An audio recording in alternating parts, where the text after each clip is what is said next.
Hello students, मैं हूं मनीष शंकर तिवारी और आप लोग देखना शुरू कर चुके हैं ई क्लासेस बाय मनीष सर।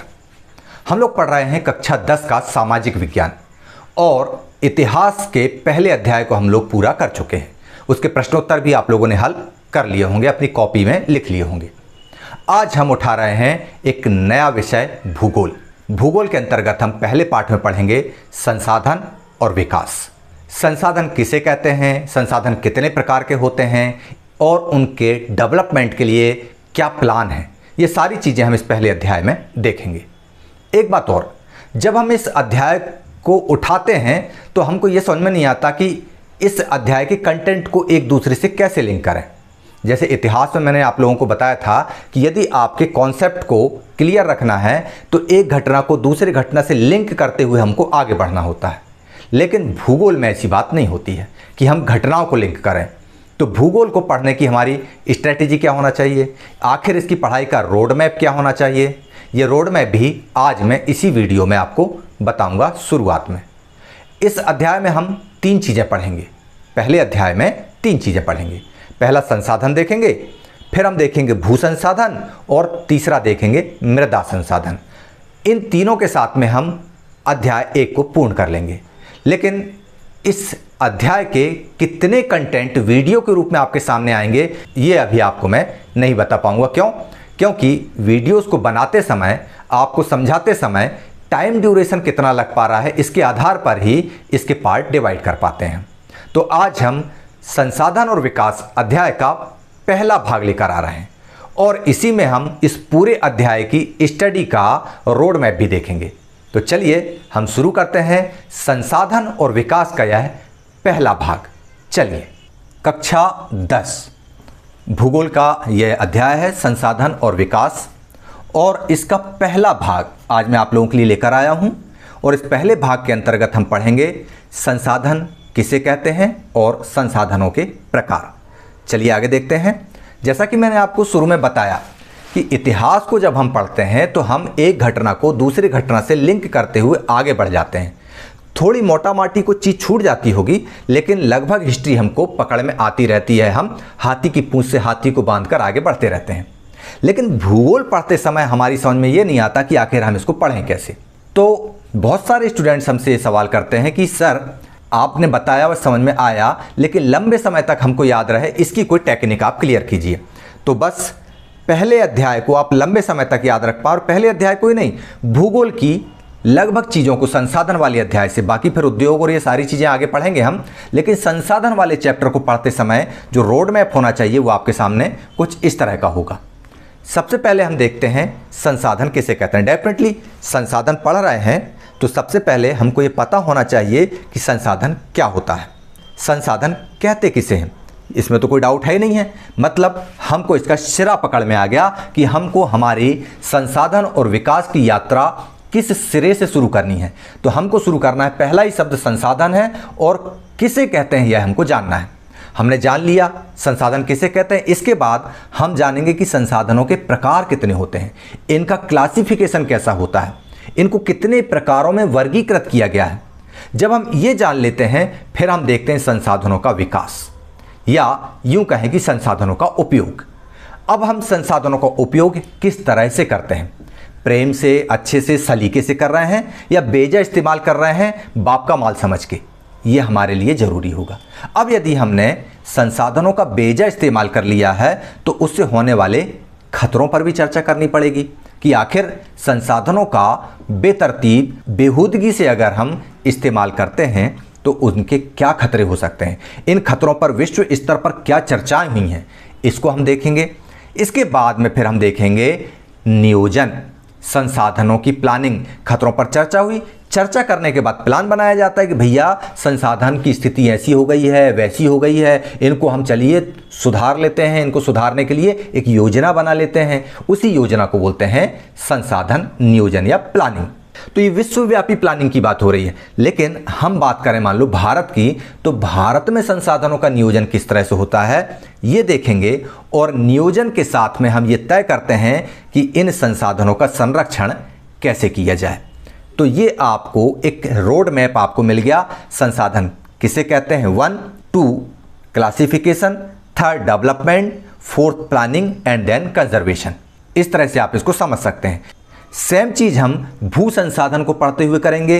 भू संसाधन किसे कहते हैं, भू संसाधन के प्रकार कितने होते हैं, जब हम भू संसाधन का विकास के अंतर्गत उसका उपयोग देखते हैं तो उसका उपयोग कैसा होता है, उपयोग होने पर उसकी स्थिति क्या होती है, भारत में भूमि के उपयोग का क्या फॉर्मेट है, भारत में उपयोग किस तरह से किया जाता है, और जब उपयोग होता है तो उसका नुकसान कैसे हो रहा है। लगातार संसाधनों का बेतरतीब इस्तेमाल होता है तो उससे क्या नुकसान होते हैं। भूमि संसाधन के नुकसान को भूमि निम्नीकरण कहते हैं। अब नुकसान हो रहा है तो उसके लिए संरक्षण की बात की जाती है, भू संरक्षण की बात की जाती है। ठीक है ना। ये यहाँ पर आपको देखना है, ये 6 की जगह पर आ जाएगा 5वां बिंदु। इसी तरह से मृदा संसाधन की बात होती है। मृदा संसाधन किसे कहते हैं, मृदा संसाधन के प्रकार कितने होते हैं, उनके इस्तेमाल का तरीका क्या है, किस तरह उपयोग करते हैं, उपयोग करने से उन पर क्या प्रभाव पड़ता है। डेफिनेटली नकारात्मक प्रभाव पड़ा है तो उसका अपर्दन हुआ है, मृदा का अपर्दन। अब अपर्दन हुआ है तो उसका संरक्षण जरूरी है, तो मृदा का संरक्षण हम देखेंगे। ठीक है ना। तो ये आपका स्टडी रोड मैप हो गया। चलिए अब हम स्टार्ट करते हैं, संसाधन किसे कहते हैं। अब संसाधन किसे कहते हैं, इस अध्याय को हमको पढ़ना है तो पढ़ने के पहले हमको कुछ चीज़ें करनी होंगी। जैसे ही आप इसकी किताब उठाते हैं तो आपसे एक सवाल पूछा जाता है, यदि आप गांव में रहते हैं तो ग्रामीण जीवन की, और शहर में रहते हैं तो शहरी जीवन की ऐसी वस्तुओं के नाम बताओ जो आपके जीवन में आराम दिलाते हैं, आपको आरामदायक जीवन जीने के लिए मदद करते हैं। ऐसी वस्तुओं की सूची बनाएं और साथ में उन वस्तुओं को बनाने में किन पदार्थों का इस्तेमाल हुआ है उसके नाम बताएं। तो ये हमने सूची बना दी आपके लिए इस तरह से, और ये आपके सामने रख दी। एक छोटी सी सूची बनाई है, बहुत बड़ी नहीं, लेकिन आपकी मदद ये कर सकती है। अब ग्रामीण क्षेत्र की अगर हम बात करें तो पहली सूची में नाम है हल। हल किससे बनता है, हल बनता है लकड़ी से बनता है, हल लोहे से भी बनता है। तो इस तरह से लकड़ी और लोहा हल के निर्माण में काम आ गया। बोरी किससे बनती है, जूट से बनती है। जूट कहाँ से प्राप्त होता है, खेतों से, एक फसल है। बिजली काहे से बनती है, बिजली बनती है पानी से, बिजली बनती है कोयले से। इसके बाद मकान, मकान किससे बनते हैं, मकान बनते हैं ईंटों से, सीमेंट से, रेत से, इस तरह से तमाम चीज़ों से बनते हैं। इसके बाद आती है जानवर। जानवर कहाँ से प्राप्त होते हैं, घरेलू जानवर हमारी बस्तियों से प्राप्त होते हैं, हमारे घरों में ही रिसाइकल्ड होते हैं। और जंगली जानवर जंगलों से प्राप्त होते हैं। इसके बाद हम बात करते हैं आभूषणों की। आभूषण किनसे बनते हैं, आभूषण धातुओं से बनते हैं। भोजन अन्न से बनता है, फसलों से बनता है। और वायु हमको इस वायुमंडल से प्राप्त होती है। तो इस तरह से ये सूची आपकी समझ में आ गई होगी कि ये चीज़ें मैंने 8 डाली हैं। ऐसी 80, 800, 8000, 8 लाख, 8 करोड़ बहुत सारी चीज़ें हैं जो हमारे जीवन को आराम पहुंचाने वाली हैं। उनकी आप बहुत लंबी सूची बना सकते हो और उनको बनाने वाले कच्चे माल का नाम भी आप लिख सकते हो। तो ये चीज़ें जो हैं, इन्हीं चीज़ों को हम संसाधन कहते हैं, जो चीज़ें हमारे जीवन को आराम पहुंचाती हैं और कच्चे माल से पक्के माल के रूप में ये हमारे जीवन में आती हैं। कैसे, चलिए देखते हैं। हमारे पर्यावरण में उपलब्ध प्रत्येक वस्तु जो हमारी ज़रूरतों को पूरा करने में इस्तेमाल की जाती हैं। यहाँ पर आप देखिए, ये हम आ गए बीच में 4 हाथ के साथ में। अब हमारी ज़रूरतों को पूरा करने वाली चीज़ें पानी भी है, आग है, धरती है, खनिज पदार्थ हैं और वायु है। अब ये हमारे जीवन में हमारी आवश्यकताओं की पूर्ति करने वाली वस्तुएं हैं, लेकिन डायरेक्ट भी इस्तेमाल होती हैं ये और इनडायरेक्ट भी इस्तेमाल होती हैं। डायरेक्ट मतलब क्या, पानी के इस्तेमाल के लिए हम सीधे नदी जाते हैं और मुंह लगा के पानी पीते हैं, या कुएं में सीधे उतरकर पानी पीते हैं, ऐसा करते हैं क्या? यदि हम आदि मानव नहीं हैं तो हम ऐसा नहीं करते हैं। हम एक पूर्ण विकसित मानव हैं।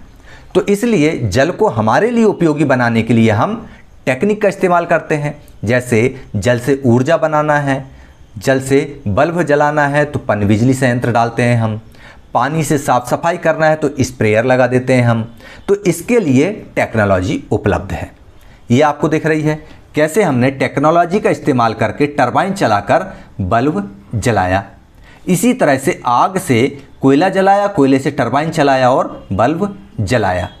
भूमि पर हमने तकनीक इस्तेमाल की, बैल और हल की मदद से उसमें बोनी की और फसल प्राप्त कर ली, उत्पादन ले लिया।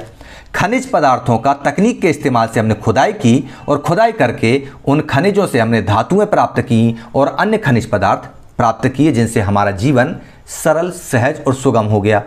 वायु का इस्तेमाल हमने पवन ऊर्जा के लिए की। इस तरह से अलग अलग टेक्निक का इस्तेमाल करके अलग अलग वस्तुओं को हमने हमारे ज़रूरत के मुताबिक बना लिया। अब इस पूरी प्रक्रिया में एक चीज़ ध्यान रखते हैं कि इनका निर्माण जब करते हैं, ये वस्तु जब संसाधन बनने की प्रक्रिया से गुजरती है, तो वो जो तकनीक हम इस्तेमाल करते हैं वह तकनीक इतनी महंगी ना हो कि वह आवश्यकता की पूर्ति से भी ज़्यादा महंगी हो जाए।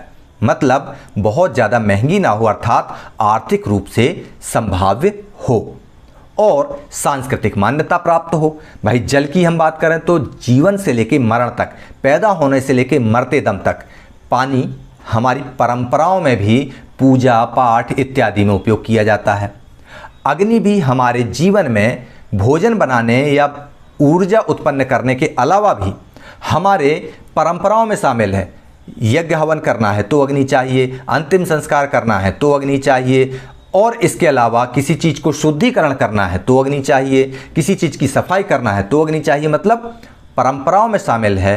भूमि बचपन से लेकर के बुढ़ापे तक मिट्टी भी हमारे काम में आती है, चाहे खिलौने बनाने वाली बात हो या घर में चूल्हा बनाने वाली बात हो। शादी ब्याह में जो मिट्टी होती है उसकी पूजा करने के बाद ही शादी ब्याह का कार्यक्रम आरंभ किया जाता है। मतलब ये हमारे सांस्कृतिक जीवन का भी अंग है। मतलब इन तत्वों को, इन वस्तुओं को सांस्कृतिक मान्यता भी प्राप्त हुई है, तो इसीलिए इनको एक संसाधन कहते हैं।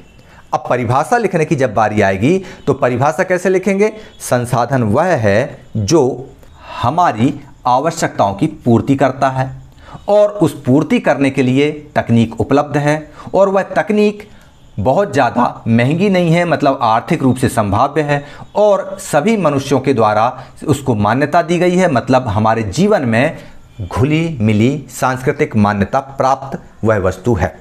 तो इस तरह से संसाधन की परिभाषा आप लिख सकते हैं। और अगर एक लाइन में आपको लिखना है तो सीधी बात, संसाधन उसे कहते हैं जो मनुष्य की आवश्यकताओं की पूर्ति करता है। फिर बाकी की 3 कंडिकाएँ आती हैं कि पूर्ति करने के लिए तकनीक उपलब्ध है, तकनीक महंगी नहीं है और सांस्कृतिक रूप से मान्य है। ठीक है, अब हम बात करते हैं कि वस्तु के रूपांतरण की प्रक्रिया कैसे होती है। हमारे पर्यावरण में जो वस्तु उपलब्ध है उस वस्तु को संसाधन बनाना है, तो उस संसाधन बनने में मतलब उसके रूपांतरण की क्रिया।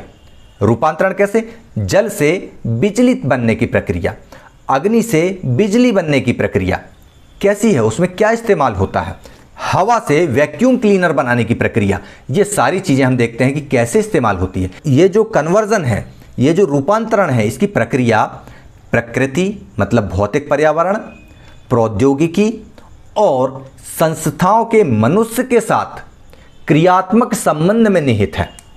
अगर वस्तु है और प्रौद्योगिकी नहीं है तो मनुष्य क्या कर लेगा? प्रौद्योगिकी है और संस्था नहीं है जो उसको आर्थिक रूप से संभाव्य है या नहीं यह तय करती हो, तो आप कैसे कर लोगे काम को? अर्थात कोई वस्तु संसाधन के रूप में अपना रूप बदल रही है तो उसके लिए ये जो आपको चित्र दिखाई दे रहा है, इस चित्र को आपके दिमाग में छापना जरूरी है कि प्रकृति, टेक्नोलॉजी और इंस्टीट्यूट मनुष्य के साथ आपस में मिलकर क्रियात्मक संबंध बनाते हैं, तब एक संसाधन तैयार होता है। तो आप लोगों की समझ में ये तो आ गया कि संसाधन किसे कहते हैं। संसाधन उसे कहते हैं जो मेरी आपकी आवश्यकताओं की पूर्ति करता हो। पहली लाइन में हो जाएगा। अब उसमें 3 शर्तें जुड़ जाती हैं। पूर्ति करता हो तो उसको पूर्ति योग्य बनाने के लिए टेक्निक उपलब्ध हो, ज़्यादा महंगी ना हो मतलब आर्थिक रूप से संभाव्य हो, और मनुष्य द्वारा उसको अपनी परंपराओं में समाहित किया गया हो, उसको सांस्कृतिक मान्यता प्राप्त हो।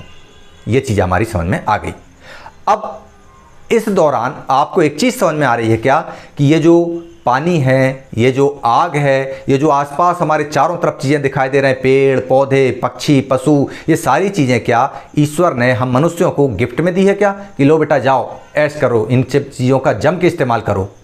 पिछले 15 से 20 सालों में हमने इन चीज़ों का ऐसे इस्तेमाल किया है जैसे हमारे बाप का माल हो।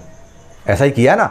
लेकिन हमने ये छोड़ दिया है कि हमारे बेटे के लिए ये माल बचेगा कि नहीं, हमारे बेटे के लिए ये संपत्ति बचेगी कि नहीं, ये चिंता करना हमने छोड़ दी है। हमने इस संपत्ति का इस्तेमाल ऐसे किया है जैसे हमारे पुरखों ने हमारे लिए छोड़ के गए हों, और हम इस संपत्ति को हमारे आने वाली संतानों के लिए नहीं छोड़ना चाहते हैं। क्या हम ऐसा समझते हैं? अगर ऐसा समझते हैं तो आप गलत हैं। ऐसा कदापि नहीं है, क्योंकि किसी वस्तु को संसाधन के रूप में बदलने के लिए सबसे अहम कड़ी मनुष्य है। क्यों? क्योंकि आखिर वे मनुष्यों की ही तो आवश्यकता पूर्ति कर रहे हैं, तो मनुष्य को विवेकपूर्ण ढंग से इनका प्रयोग करना होगा। अब विवेकपूर्ण ढंग से अगर इनका उपयोग करना है तो हमको इसकी प्लानिंग करना होगी, हमको जानना होगा कि किस संसाधन का किस तरह से प्रयोग किया जाए ताकि वह हमारे लिए और हमारी आने वाली पीढ़ियों के लिए उपयोगी हो सके। अब लेकिन अगर हमको इनको जानना है कि सूरज से मिलने वाली ऊर्जा का हम भरपूर उपयोग करें, कोई टेंशन नहीं, लेकिन धरती से मिलने वाली ऊर्जा का हम भरपूर उपयोग नहीं कर सकते, तो सूरज से मिलने वाली ऊर्जा और धरती से मिलने वाली ऊर्जा को हम कहेंगे क्या?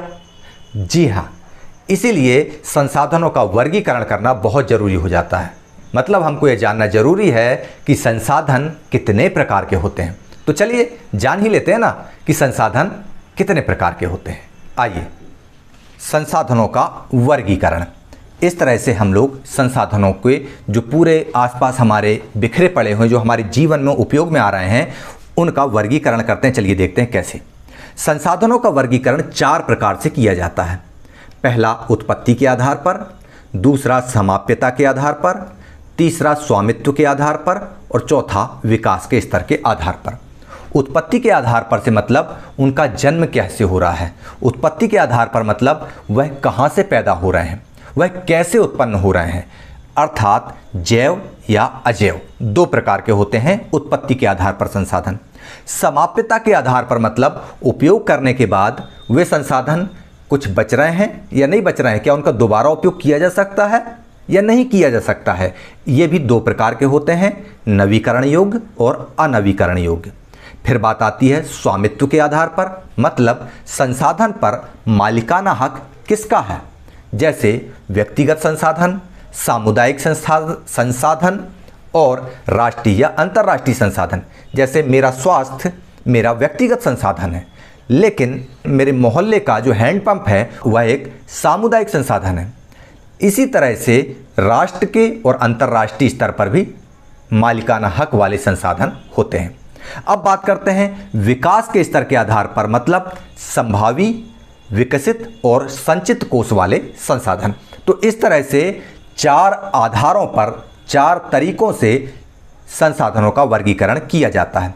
ये तो हो गया उत्पत्ति के आधार पर, समाप्यता के आधार पर, स्वामित्व के आधार पर, विकास के आधार पर। लेकिन हम इसको और सरल तरीके से इसका वर्गीकरण करना चाहें तो वो इस तरह से कर सकते हैं।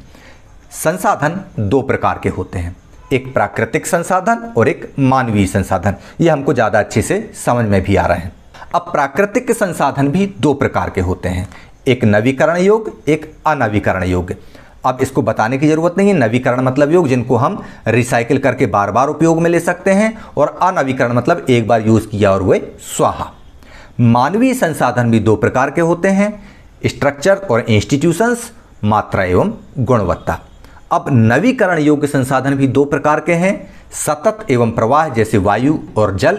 और इसी तरह से अनवीकरण योग्य संसाधन भी 2 प्रकार के, साइकिल वाले, दोबारा हम रिसाइकिल करके उनका उपयोग कर सकते हैं, और ऐसे संसाधन जैसे पेट्रोल वगैरह एक बार इस्तेमाल कर लिया फिर दोबारा ये उत्पन्न नहीं किए जा सकते। यहाँ पर एक ये रह गया है जैव संसाधन। तो जैव संसाधन भी 2 प्रकार के होते हैं, प्राकृतिक वनस्पति और वन्य जीव, मतलब जिनमें जीवन हो वे जैव संसाधन कहलाते हैं। तो इस तरह से भी हम संसाधनों का वर्गीकरण कर सकते हैं। तो चलिए हम पहले आधार पर जो वर्गीकरण किया उसके आधार पर संसाधनों को अलग अलग समझ लेते हैं। जैव संसाधन पहले देखते हैं हम। उत्पत्ति के आधार पर पहले हम जानेंगे उत्पत्ति के आधार पर संसाधनों में जैव संसाधन को। वे संसाधन जिनकी प्राप्ति जीवमंडल से होती है और उनमें जीवन व्याप्त होता है, मतलब वे संसाधन जो सांस लेते हैं, सांस छोड़ते हैं, जीते हैं और मरते हैं, जिनमें जीवन होता है, जैसे मनुष्य, वनस्पति, प्राणी, मछली और जानवर। ये आपके चित्र में दिखाई दे रहे हैं। ये मनुष्य, वनस्पति, प्राणी और मछली और पशुधन, ये हो गए जैव संसाधन। आपसे पूछा जाता है जैव संसाधन किसे कहते हैं, आंख बंद करके उन वस्तुओं के नाम लिख दो जिनकी सांसें चलती हैं, जिनके अंदर जीवन होता है, ठीक है ना। अब इसका उल्टा होता है उत्पत्ति के आधार पर ही अजैव संसाधन। अजैव संसाधन वे संसाधन होते हैं जो निर्जीव वस्तुओं से बने होते हैं, जिनके अंदर कोई जीवन नहीं होता, जैसे कठोर चट्टानें और धातुएं, ये आपको दिख रही हैं। इनमें कोई जीवन की बात तो समझ में नहीं आ रही है, मतलब जिनमें जीवन नहीं है वे सारी चीज़ें, हीरा, सोना, चांदी, पत्थर, ये सारी चीज़ें अजैव संसाधन के अंतर्गत आती हैं। तो ये समझ में आ गया। अब हम देखते हैं समाप्यता के आधार पर। समाप्यता के आधार पर हमने देखा था दो तरह के संसाधन होते हैं, एक नवीकरण योग्य और एक अनवीकरण योग्य। तो सबसे पहले जब हम नवीकरण योग्य की बात करते हैं तो आपको ये चक्र याद होना चाहिए। ये चक्र रिसाइकलिंग को यानी पुनः चक्रीय व्यवस्था को दर्शाता है। तो वे संसाधन जिनको किसी भी प्रक्रिया के द्वारा, चाहे वह भौतिक प्रक्रिया हो, चाहे वह रासायनिक प्रक्रिया हो, चाहे वह मैकेनिकल प्रक्रिया हो या यांत्रिक प्रक्रिया हो, किसी भी प्रक्रिया के द्वारा फिर से उनको उत्पन्न किया जा सके, ऐसे संसाधनों को नवीकरण या पुनः पूर्ति योग्य संसाधन कहते हैं। जैसे सौर ऊर्जा, पवन ऊर्जा, जल, जंगल और जंगली प्राणी। इन संसाधनों को हम सतत और प्रवाह संसाधनों में भी विभाजित कर सकते हैं। तो ये चीज़ समझ में आ गई आपको कि नवीकरण मतलब सौर ऊर्जा बार बार इसका उपयोग कर सकते हैं, पवन ऊर्जा का बार बार उपयोग कर सकते हैं, जल का हम बार बार इस्तेमाल कर सकते हैं, जंगल को बार बार हम उगा सकते हैं और बार बार इसका इस्तेमाल कर सकते हैं। ऐसा नहीं कि एक बार काट दिया, काटने के बाद उगाते नहीं है, ये हमारी गलती है, लेकिन जंगल नवीकरणीय है। बीज से हम फिर से पौधा और पौधे से जंगल बना सकते हैं। जंगली प्राणी भी, जंगल रहेगा तो जंगली प्राणी रहेंगे। तो ये सारी चीज़ें नवीकरण योग्य संसाधन में आते हैं। अब अनवीकरण योग्य संसाधन, जिनको एक बार प्रयोग कर लिया तो दोबारा इनके निर्माण के लिए कोई स्थिति नहीं बनती, मतलब इनको बनने में लाखों साल लगते हैं। इन संसाधनों का विकास एक लंबे भूवैज्ञानिक अंतराल में होता है। खनिज और जीवाश्म ईंधन इसके उदाहरण हैं। इनको बनने में लाखों लाख साल लग जाते हैं, करोड़ों साल लग जाते हैं। इनमें से कुछ चीज़ें तो रिसाइकिल हो जाती हैं, लेकिन कुछ ऐसे संसाधन हैं जिनको रिसाइकिल नहीं किया जा सकता। जैसे हम देखते हैं धातु और गैसोलीन। तो धातु जो है उसको रिसाइकिल कर सकते हैं हम। सोने की, चांदी की, लोहे की जो भी चीज़ें हैं, हमने मान लो सोने की चेन पहनी है, रिसाइकिल करके सोने की अंगूठी बनवा ली। चांदी का हमने अंगूठी पहना है, रिसाइकिल करके हमने चांदी का मुकुट बनवा दिया। तो ये रिसाइकिल हो सकता है। लेकिन डीजल, पेट्रोल, मिट्टी का तेल, कोयला, इनको हम चाहकर भी रिसाइकिल नहीं कर सकते। ये एक बार प्रयोग करते हैं और ये खत्म हो जाते हैं। और हमारे जीवन काल में तो छोड़ दीजिए, हजारों लाखों साल बाद ये तैयार हो पाते हैं। इनको बनने में लाखों लाख साल लग जाते हैं। तो इसलिए इनको हम अनवीकरण योग्य संसाधन कहते हैं। इसके बाद हम बात करते हैं स्वामित्व के आधार पर कि किसका मालिकाना हक है। तो संसाधन निजी स्वामित्व के भी होते हैं, सरकारी स्वामित्व के भी होते हैं। तो वे संसाधन जो निजी स्वामित्व के होते हैं, जैसे निजी संसाधन मतलब जैसे किसान की ज़मीन, किसान अपनी ज़मीन का मालिक स्वयं होता है। मकान के मालिक हम स्वयं होते हैं और इसके बदले में गवर्नमेंट को टैक्स दे देते हैं। शहरों में बहुत सारे लोगों को देखा, कोई प्लॉट का मालिक है, कोई घरों का मालिक है, अन्य जायदादों के मालिक होते हैं। बाग, चारागाह, तालाब, कुआं इत्यादि जो संसाधन हैं, इन पर भी हमने देखा कि इनके निजी मालिक होते हैं और वो बोल देते हैं नहीं भैया हमारे नल से आप पानी नहीं पियोगे, हमारे कुआं का पानी हम उपलब्ध नहीं कराएंगे। तो इस तरह से ये निजी स्वामित्व वाले संसाधन कहलाते हैं। इनको हम बोलते हैं व्यक्तिगत संसाधन। चलिए आप लोग अपने परिवार के संसाधनों की सूची बना लीजिए कि आपके परिवार का ही हक हो, उस पर किसी और का हक ना हो। ऐसे संसाधनों की आप सूची बना लीजिए। अब हम बात करते हैं सामुदायिक स्वामित्व वाले संसाधन, जैसे गांव की सामलात भूमि, चरोखर है, शमशान की भूमि है, तालाब है। शहरों में हम देखते हैं कि पब्लिक पार्क होते हैं, सार्वजनिक पार्क हैं, पिकनिक स्पॉट हैं, खेल के मैदान हैं। इन पर सभी का हक होता है। हम बोलते हैं ना कि भैया ये तुम्हारी कोई पर्सनल प्रॉपर्टी तो है नहीं जो हमको रोक रहे हो आने से, ये तो सबका पार्क है, यहाँ हम भी बैठेंगे। तो इस तरह से ये चीज़ें जिनका उपयोग सारे लोग, पूरी पब्लिक करती हो, वह कहलाते हैं सामुदायिक स्वामित्व वाले संसाधन। इसके अलावा राष्ट्रीय संसाधन होते हैं। राष्ट्रीय संसाधन तकनीकी तौर पर देश में पाए जाने वाले सारे संसाधन राष्ट्रीय हैं। जो आपके व्यक्तिगत संसाधन है ना, उनको भी सरकार चाहे तो देश हित में, राष्ट्र हित में उनको अधिग्रहित कर सकती है। जैसे मान लो बहुत ज़्यादा गर्मी पड़ रही है और आपके पास 4 कूलर हैं और किसी गरीब व्यक्ति के पास एक भी कूलर नहीं है, तो सरकार चाहे तो आपका कूलर अधिग्रहित करके गरीबों के घर भेज सकती है। अर्थात सारी संपत्ति राष्ट्रीय संपत्ति होती है, लेकिन फिर भी सड़कें, नहरें, रेल लाइन इत्यादि चीज़ें जो होती हैं यह राष्ट्रीय संपत्ति के अंतर्गत मानी जाती हैं। तो ठीक है ना, ये चीज़ आपको समझ में आ गई कि सरकार चाहे तो व्यक्तिगत संपत्ति को भी सरकारी संपत्ति या राष्ट्रीय संपत्ति में बदल सकती है।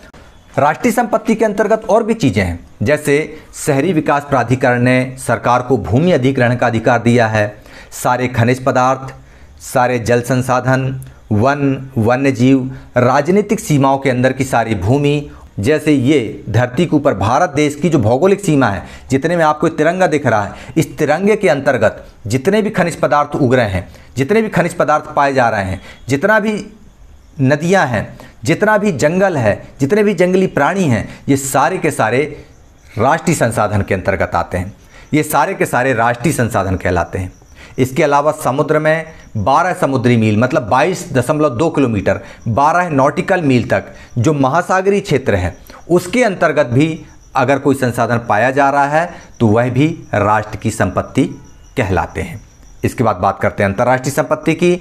कुछ संस्थाओं को, कुछ संसाधनों को अंतर्राष्ट्रीय संस्थाएं नियंत्रित करती हैं। जैसा कि मैंने आपको बताया कि समुद्र के तट पर, अगर समुद्र के तट पर 200 समुद्री मील की दूरी से परे, यहाँ पर हम देखते हैं इस 200 नॉटिकल मील, अपवर्जक आर्थिक क्षेत्र से परे खुले महासागरीय संसाधनों पर किसी देश का अधिकार नहीं होता। मतलब समुद्र की सीमा से 200 समुद्री मील अंदर तक का एरिया, ये कहलाता है अपवर्जक आर्थिक क्षेत्र।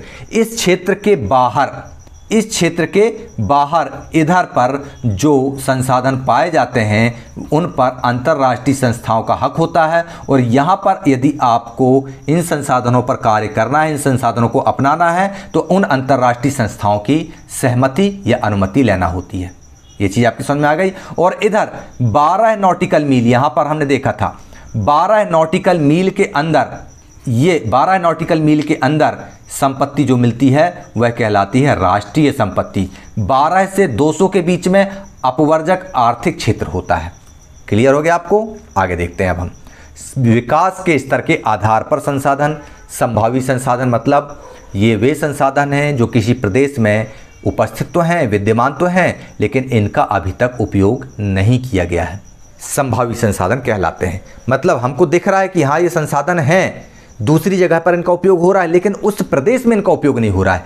जैसे हम अगर विशेष रूप से देखते हैं तो भारत के पश्चिमी भाग, राजस्थान और गुजरात में पवन ऊर्जा और सौर ऊर्जा की अपार संभावनाएं हैं, लेकिन प्रॉपर टेक्निक अभी वहाँ नहीं है, इनका सही ढंग से विकास नहीं हुआ है। इनका भविष्य में इस्तेमाल किया जा सकता है, लेकिन आज वर्तमान में इस्तेमाल नहीं हो रहा है, इसलिए हम इनको बोलते हैं संभावी संसाधन। मतलब ऐसे संसाधन जिनके बारे में हमको पता है कि इनका उपयोग हम कर सकते हैं, लेकिन उपयोग अभी तक किया नहीं है, ऐसे संसाधन कहलाते हैं संभावी संसाधन। और एक बात और, संभावी संसाधन वे संसाधन होते हैं जिनके उपयोग की टेक्निक उपलब्ध है, लेकिन हम उसको उपयोग में ला नहीं पा रहे हैं, टेक्निक का इस्तेमाल उस पर्टिकुलर प्रदेश के लिए कर नहीं पा रहे।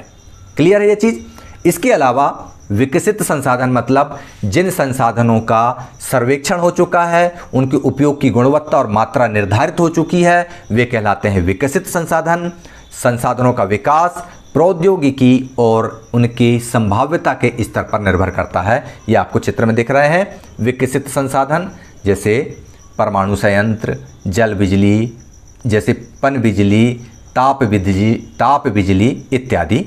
अब विकास के स्तर के आधार पर अगला भंडार, पर्यावरण में उपलब्ध वे पदार्थ जो मानव की आवश्यकताओं की पूर्ति करते हैं, परंतु उपयुक्त प्रौद्योगिकी के अभाव में, उपयुक्त टेक्नोलॉजी के अभाव में उसकी पहुंच से बाहर है, वे भंडार में शामिल होते हैं।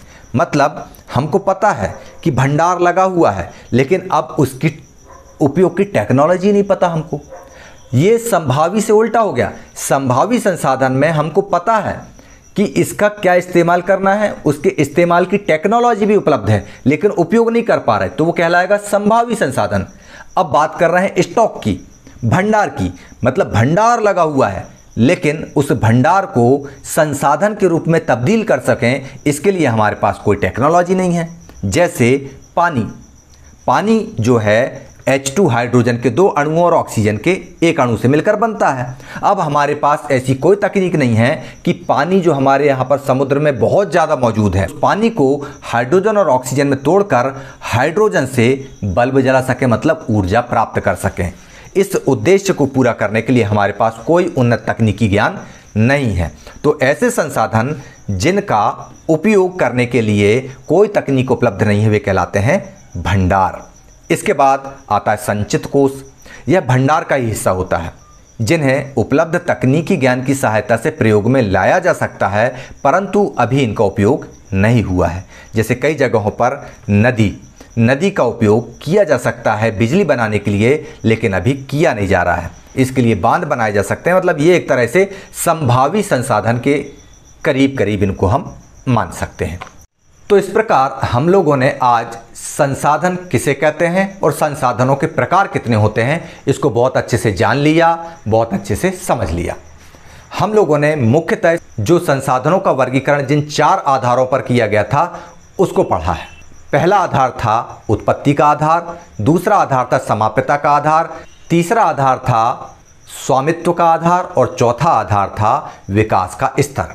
इसको आप लोग दिमाग में अच्छे से रखिए। उदाहरण में कोई भी संसाधन का नाम दे देंगे और 4 ऑप्शन देकर पूछ लेंगे कि बताइए यह किस प्रकार का संसाधन है। जैसे मान लो आपको दे दिया नदी जल, तो यह संसाधन संचयी कोष के अंतर्गत आता है, संचित कोष के अंतर्गत। उत्पत्ति के आधार पर दो प्रकार के संसाधन, जैव अजैव। जैव संसाधन जिनमें जीवन है, अजैव संसाधन जिनमें जीवन नहीं है। जिनमें जीवन नहीं है वे भी 2 तरह के हैं, रिसाइकिल्ड और बिना रिसाइकलिंग वाले।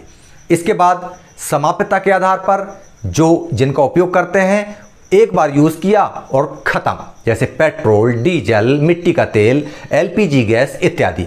और नवीकरणीय संसाधन जिनका जितनी बार भी प्रयोग करो ख़त्म होने का नाम ही नहीं लेते, सौर ऊर्जा, पवन ऊर्जा इत्यादि। इसके बाद हमने देखा स्वामित्व के आधार पर, मालिकाना हक के आधार पर 3 तरह के संसाधन, मेरी निजी प्रॉपर्टी वाले संसाधन यानी व्यक्तिगत संसाधन।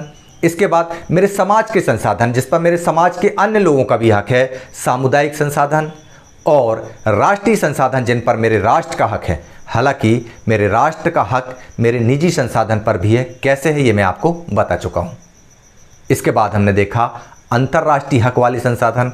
अंतर्राष्ट्रीय वाले हक के जो संसाधन है वो मुख्यतः समुद्री क्षेत्र के अंतर्गत आते हैं, क्योंकि भौगोलिक क्षेत्र जो है, धरती वाला क्षेत्र है, वो तो स्पष्ट है कि हमारी सीमाएं जम्मू कश्मीर में यहाँ से शुरू हो रही हैं और यहाँ तक जा रही हैं। लेकिन समुद्र में हमारी सीमा निर्धारित है कि 12 नॉटिकल मील तक की जो वस्तुएं हैं जो मिल रही हैं वे हमारे राष्ट्रीय संसाधन के अंतर्गत आएंगी। लेकिन 12 से 200 तक हम अपवर्जक आर्थिक क्षेत्र मान सकते हैं, मतलब वहाँ पर हम उपयोग में ले सकते हैं। लेकिन 200 नॉटिकल मील से दूर है तब वह हमारे राष्ट्र की संपत्ति ना होकर अंतर्राष्ट्रीय संपत्ति हो जाएगी। इसके बाद हमने विकास के स्तर के आधार पर देखा। पहला देखा संभावी संसाधन, मतलब हमको पता है कि ये संसाधन हैं, इनका उपयोग किया जा सकता है, लेकिन उनका समुचित दोहन या समुचित उपयोग हम नहीं कर पा रहे हैं। दूसरा होता है भंडार, मतलब भंडार है, हमको दिख रहा है और ना उसको उपयोग करने के लिए, लेकिन टेक्नोलॉजी हमको पता नहीं है इसलिए हम उपयोग नहीं कर पा रहे हैं। फिर होता है संचित कोष, टेक्नोलॉजी पता है हमको कि कैसे उपयोग करना है, लेकिन फिर भी हम इसका उपयोग नहीं कर पा रहे हैं। एक्चुअल में यह भंडार के ही अंतर्गत आता है। तो इस तरह से हमने संसाधन किसे कहते हैं, संसाधन के प्रकार कितने होते हैं, इनको देखा, इनको समझा, इनको जाना। आगे की वीडियो में हम संसाधनों के उपयोग और उसके विकास के बारे में जानेंगे। आज के लिए इतना काफ़ी है। चलिए आप लोग देखते रहिए क्लास बाय मनीष सर और मुझे इजाज़त दीजिए। जय हिंद, जय भारत।